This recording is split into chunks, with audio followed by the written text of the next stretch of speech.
This episode of Capes and Lunatic Sidekicks is brought to you by Tweaked Audio. To get awesome headphones, go to tweakedaudio.com and use the coupon code Southgate to get 30% off, free shipping, and a lifetime warranty. Or you can get there through the link on our website, southgatemediagroup.com.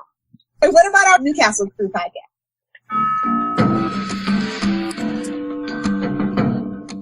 Hello and welcome to the Newcastle Crew. Welcome back.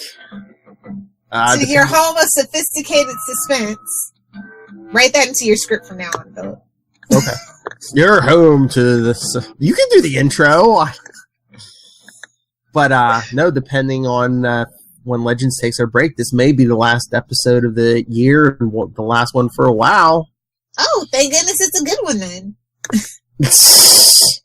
Because stay tuned to the end. We'll tell you what's coming up during Legends break. Oh, issue number 17. New 52 Constantine, yeah. Although you would think it was a Punisher book from the cover. War, what is it good for? Absolutely no, look nothing. At it. It looks like Punisher. I know. No, I still like the cover despite that. Yeah, the cover's nice. I mean, got kind of like, ooh, look, a skull. Yeah. And blood and guns. Stuff I like. It's something Lilith Hellfire would like. Because we needed that drop in this world. Anyway. I'm gonna yell at you like I yelled at Charlie Esser before. I was told not to make your own drops. Me and Charlie are the exception. You're the only one that can't do it. Poor Philip. I just show up and look pretty and spout big words and then I'm done. This is a fun story. But unfortunately it sets up Future's End at the end. This is the only thing that I'm very bitter about. And that I have to discuss Future's End. At least like a few issues. Yeah, but it depends. We might not have to talk about it for a while, so. I know. But we have to get through this so we can get back to Hellboy, the good stuff. Yeah. Anyway, no, I actually like the artwork inside too as well. I like that. The story's called Bits and Pieces, and there are bits and pieces of lots of things. I don't know. Not one of them. I don't know if it's my favorite panel, but I do like that, like, second, like, bleeding into the third page when he, gets thrown back in time and he's, like, basically recorporating and, you know, you'd see the muscle and everything start rebuilding around his skeleton and everything. Yeah, that was pretty cool. I like the page where it's just boom and there's like glass and fire and everything around. And then also towards the end where the two are standing there and they're like standing over the dead, like literally standing on the dead bodies of their enemies. And then they're like, did you feel that?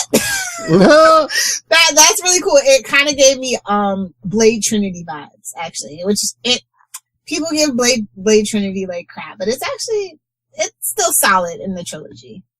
Just saying. Yeah. We meet Doctor Occult, and I like it. I'm a huge fan of other stuff that Jerry and Joe did. The guys that created Superman, like they're most known for Superman, but they've created some other pretty cool stuff. And it's just like Battle of the Trench Coats too. I was gonna say, is he like Constantine from like the 30s? Yeah, almost kind of, sort of, but not really. He's that stiff upper lip, basically Dick Tracy, honestly. But it was like magic. Yeah. Yeah. Yeah, I know he showed up like at least twice in the 90s in like Superman books. Yeah. So that's really cool. I thought that was just such a cool thing. And I was like, Battle of the Trench Coats, what's up? Yeah, oh yeah. That was the meeting that needed to happen. This is a guy they need to have on Legends, honestly. Oh yeah, that would be a good episode. Perfectly. Yes. Too bad we know that none of the writers read comic books. Especially if you're doing magic. Well, listen to our podcast. We'll tell you what to do. I told you, I'd love to have Keto and Phil Clemmer on. That would be amazing. Because I like Legends, and I like Constantine, obviously. But no, I like all the like trippy psychedelic stuff in this issue. Like I just the interior art is so freaking good in this issue. Yeah. Oh, then I love the good splash page. That might be my favorite. Constantine coming through a Doctor Occult's front door. That was my favorite. Yeah. Yeah. the story had everything, and it's just like everything's a little too convenient. Plot point is convenient, but it's okay with me. So Papa Midnight, of course, didn't betray him. It was a temporal displacement spell. But it went wrong, as you do, because it's magic and it's Constantine doing it. He's a petty dabbler. Maybe he needs to upgrade. I don't know. So yeah, the plan all comes together, but it's failed miserably. We know the big difference between this and like it had this been a Vertigo, during Vertigo. There'd be more blood. Well, that, plus it's like, when the spell rebuilds him in the past, it like rebuilds his clothes. If it was Vertigo, he'd be running around butt-ass naked his whole issue. Be stealing stuff from corpses. Or just yeah. He's been wearing like a soldier's uniform, yeah. He busts in, Doctor Occult thinks he's a German or something. Yeah, exactly. Yeah. No, like I said, it's a little confusing, but it's magic in DC, so I just let it go. But yeah, no, I was just like, I knew why Papa Midnight would not turn on him. I knew it. I ship it. And I know you're not thrilled about the Future's End coming up next issue, but at least here they like used magic and everything to make it so it is actually John instead of just like, a flash forward story that will never happen. Yeah, that was fun. And he's kind of the crux, the linchpin of it too. Mm-hmm. So that was nice. Like, I really do appreciate them trying to mainstream Constantine, but every time you try to mainstream something, it's kind of like YouTube stars. Let's use Tyler Oakley, for instance. Once he started like interviewing celebrities and showing up on Ellen, people kind of like backed away from him. That's how I kind of feel like it's a double-edged sword. It's like, yay, more people know him, but it's the watered down version. Should they be taking the opposite approach instead of trying to put Constantine into everyone else's stuff? Should you just do a Constantine story, and if like superheroes bleed in from time to time, fine, but just keep Constantine on the track? Yeah, that would be my preference.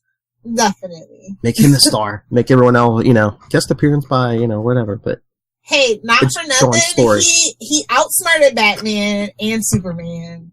So, that's why he's kind of one of my favorite guys. He outsmarts demons. I mean, come on, dangerous habits, come on.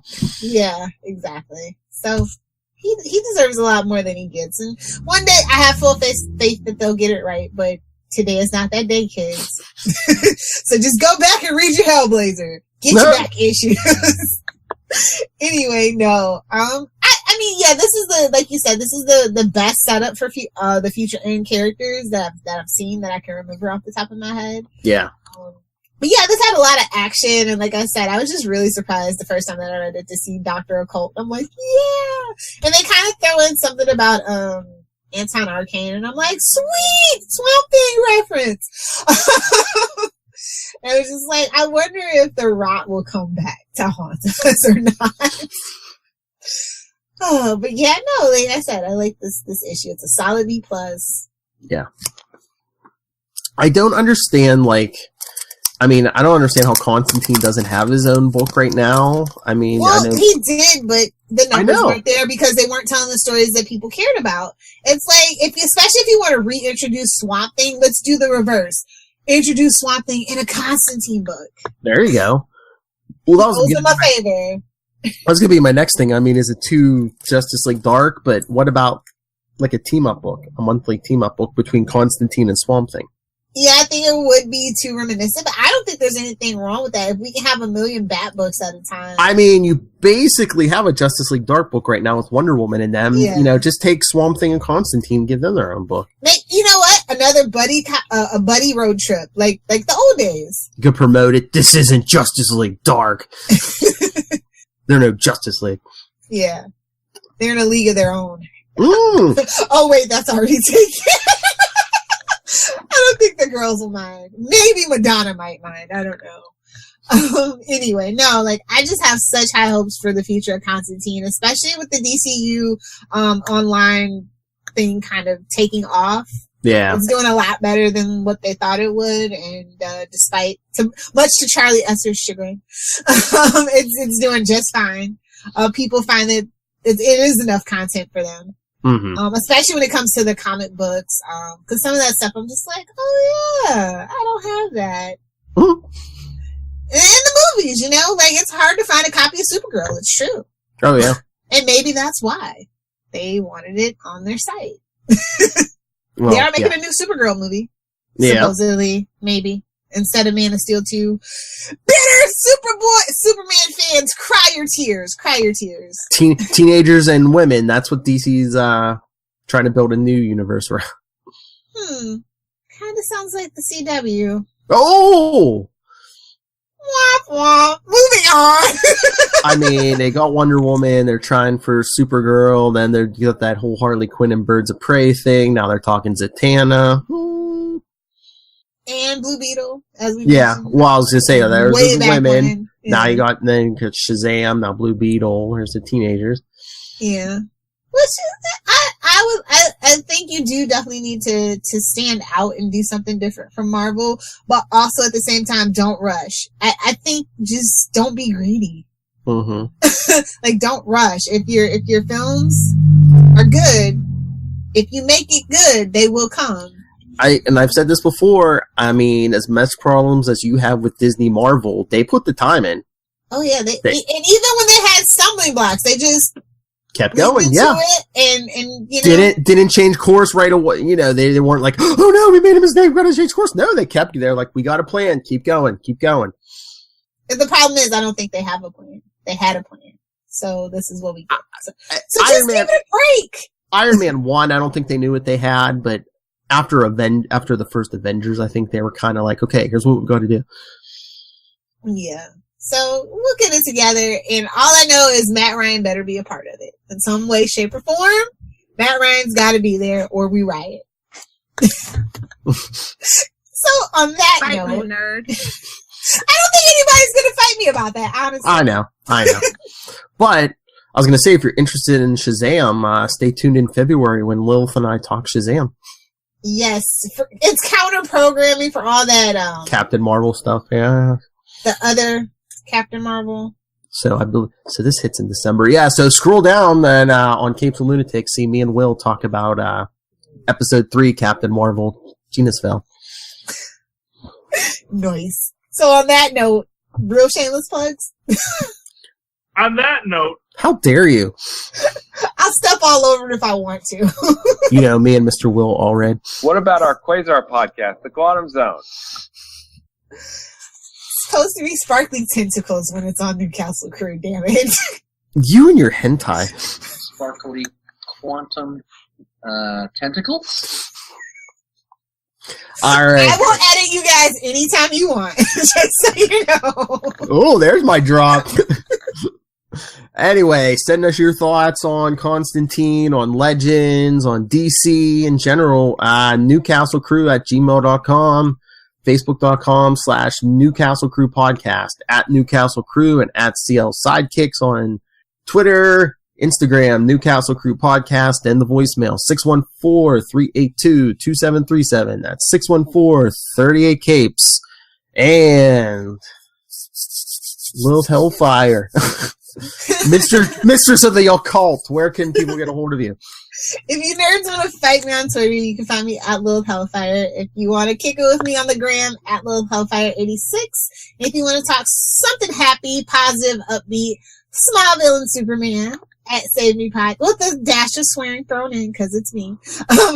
@SaveMePod on Facebook, Pinterest, Twitter, and or Instagram. Lilith will fix it because Lilith fixes everything.